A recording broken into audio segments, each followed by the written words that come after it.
Now, Somalia is often referred to as a failed state, a country without an effective government or any rule of law. But it does have a distinctive judicial system based on Sharia law.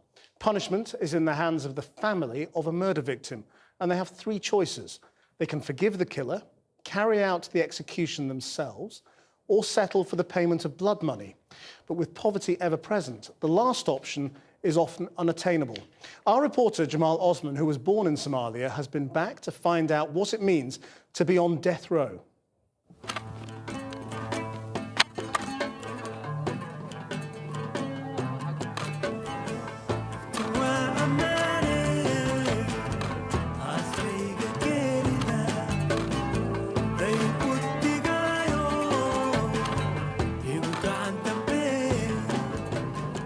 It's the only thing that looks alive in this dusty cemetery. They call it the Tree of Death. The gravediggers are always busy here. The men who sit on Somalia's death row are brought to this little tree. They are tied to the tree and shot dead. dareenkiina suu yahay qofku waad arkaysaanba in hortiina lagu dilay waxba uu arkay manager dareenkiin naf walba waxay galabsteen baan laga jirayaa Soomaa waxba uu arkay u jixinjixmeen. He shows me the bullet holes in the tree. They are shot dead by the family of the victim. It sounds like revenge killing, an eye for an eye. But here in Somalia, this is justice.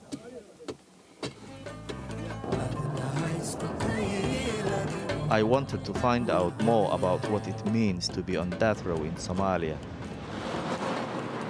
A few miles from the cemetery, you come to Bosaso prison. It's home to nearly 400 prisoners. 67 of them are on death row. Bosaso is in Puntland with functioning authorities. It's much more stable than Mogadishu. I'm here to meet Muhammad Sambare, a convicted murderer. He's been on death row for nearly 4 years. meeshaan asaabada isku kaxeeyay waa jirto macnaha hodana waa ku sheegay macnaha laakiin ma ahaantaas waa isbedelaysaa macnaha. Muhammad used to be a fisherman, but he was not making enough money doing it. He got involved in human trafficking. He started taking groups of wannabe immigrants across the sea to Yemen. And that is when the murder happened. Out at sea, he shot his friend dead. He says the death was an accident.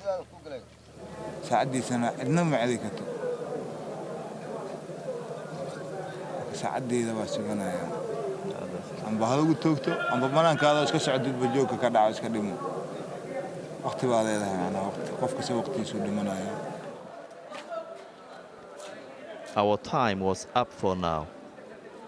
Muhammad was taken back to the cell he shares with about 40 other men.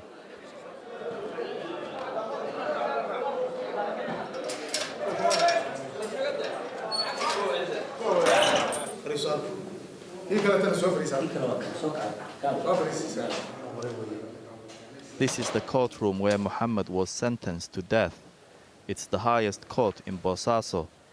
Every week, serious criminal cases such as piracy, sexual assault, and murder charges are brought here. They are judged according to Somalia's Sharia law.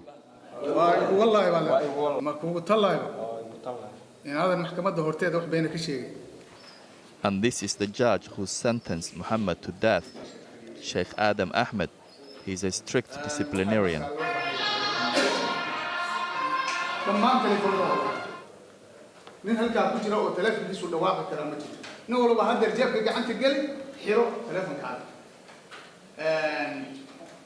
In court today, Ismail Sheikh is on trial for murdering his wife.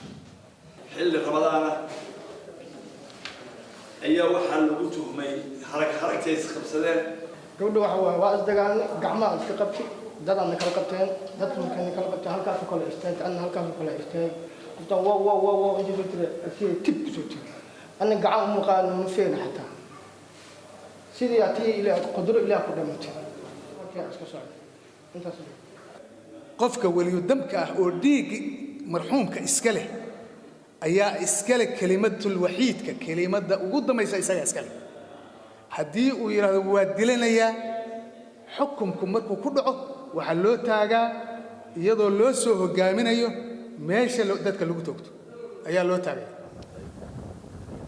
This judicial concept is called qisas, and Muhammad, back on death row, is caught in it. He spent the past 4 years waiting for his victim's family to make up their minds. Qisas in Sharia law means literally equal retaliation, and it states that the murder victim's family decide the fate of the murderer. They can carry out the execution, or they can choose to pardon him, or they can demand blood money.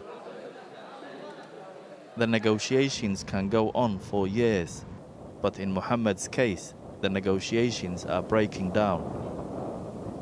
I am traveling to a village 100 miles south of Bosaso to meet the man who will eventually determine to free or execute Muhammad.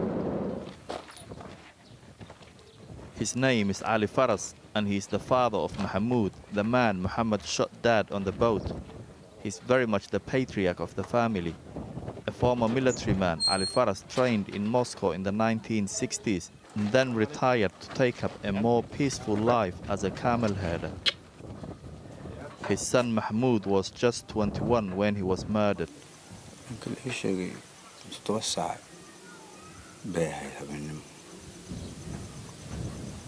telefoon baa igu soo dhacay telefoon waa gubtay marka abtigiis baa wuxuu yiri xabad waa geeriyooday xagga baduna ku geeriyooday xabad baan ku dhacday. He retrieved Mahmoud's body from the seashore.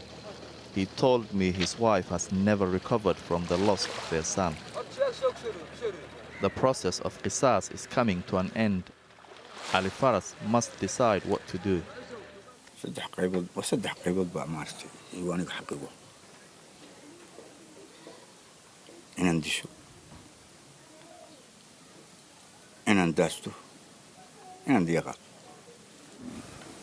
haliiso hadu xisraad wax ka fujiyo waa geel wax ka fujiyo waa geel yani nin ku ilowsiya waa geel.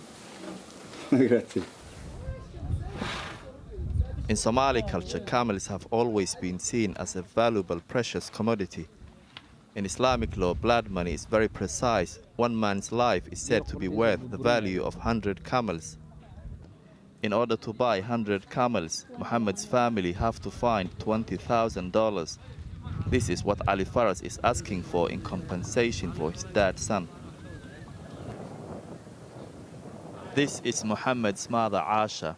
She is the one who is left with the impossible task of finding all this money.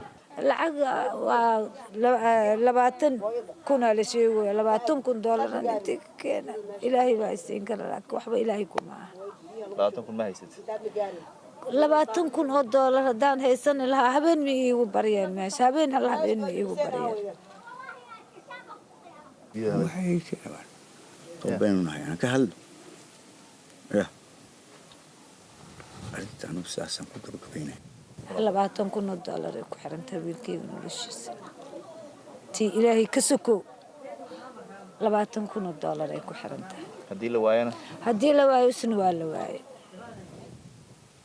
hooyo goorma kugu dambaysa hooyo wallahi 4 isbuuc baa ugu dambeysay kudaysa maxay ku soo boqomayda markaa dalaf aawid ana wax la'aan baa jirta aba tadii macnaha waxba ay weyn wax isaga maxaa ka aadaysaa.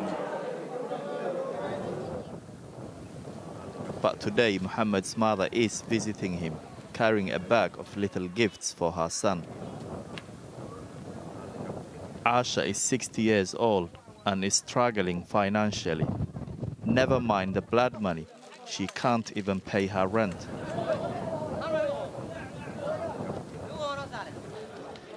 Out come all the presents. There are packets of dates, biscuits, soap, and of course, some clean clothes for her son. For today at least, a mother and son have an emotional reunion.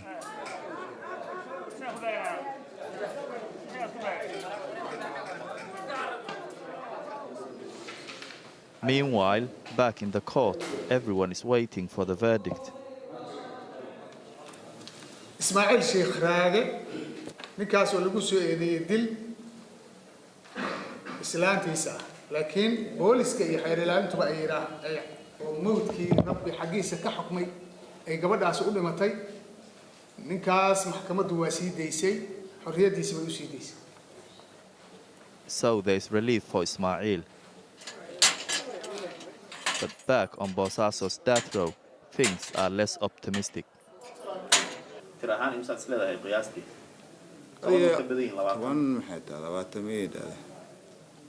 meesha jiifadina ay ninkii xigay wala baxay kii garab soo toogtay maanta sabab adduunka ka sababaan.